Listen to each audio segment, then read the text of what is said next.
Hello and welcome, my name is Piera and today I'm here to show you all of the books I bought in July.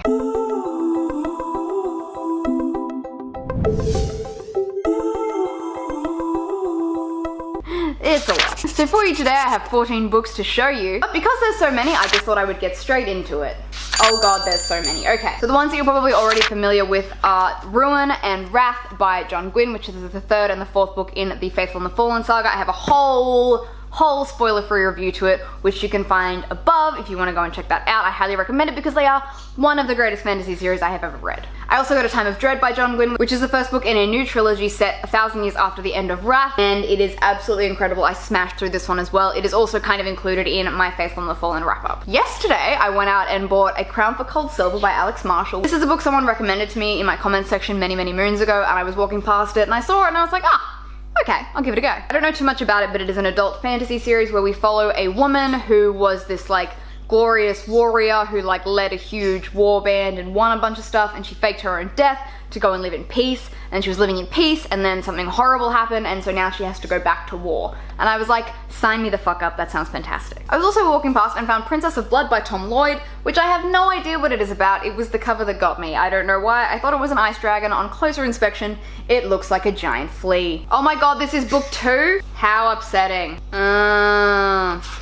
Yep, that'll do it. Also just found out that this is book 2. I have no idea what book 1 is or what's going on. I will not be reading this until I have book 1.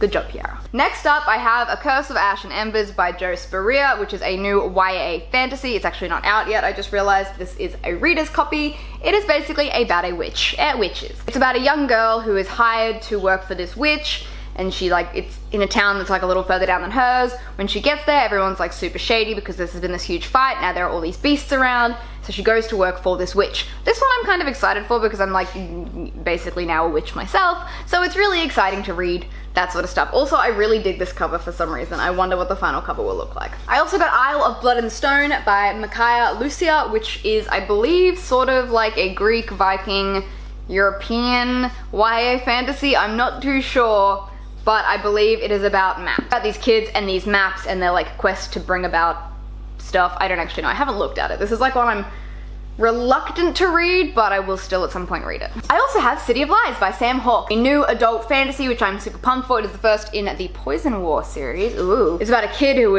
learns to be like a poisoner, and he is apprenticed or like indebted to the royal family to like make sure nobody poisons them. When war comes and something terrible regarding poison happens, his story suddenly begins. I don't know, but I'm really excited for this one. Now the next ones I have are like Wicca inspired because like I said, I've been learning and studying and trying to figure out what Wicca is all about and if that is what I'm down for. So the rest of them are just a bunch of books about Wicca. They're all just like informational books on different things, so obviously they don't really have too much of a synopsis, but they're just like beginner info books. The first one is called The Green Witch. This one is just full of like natural magic regarding like herbs and flowers and essential oils. I also got a beginner's guide to runes. As I said in one of my vlogs, I bought a set of runes and I really love them and I want to learn how to read runes, so I thought I should probably get a book to explain to me how to do that. Also, with the really clever name, I picked up Wikipedia because that is absolutely hilarious. It is a modern day White Witch's Guide. I also got The Good Witch's Guide, The First Crystal Bible, a tarot guidebook which actually came with my tarot deck, it's super handy, as well as a grimoire for the Green Witch, which is basically just an example book of shadows that another witch has.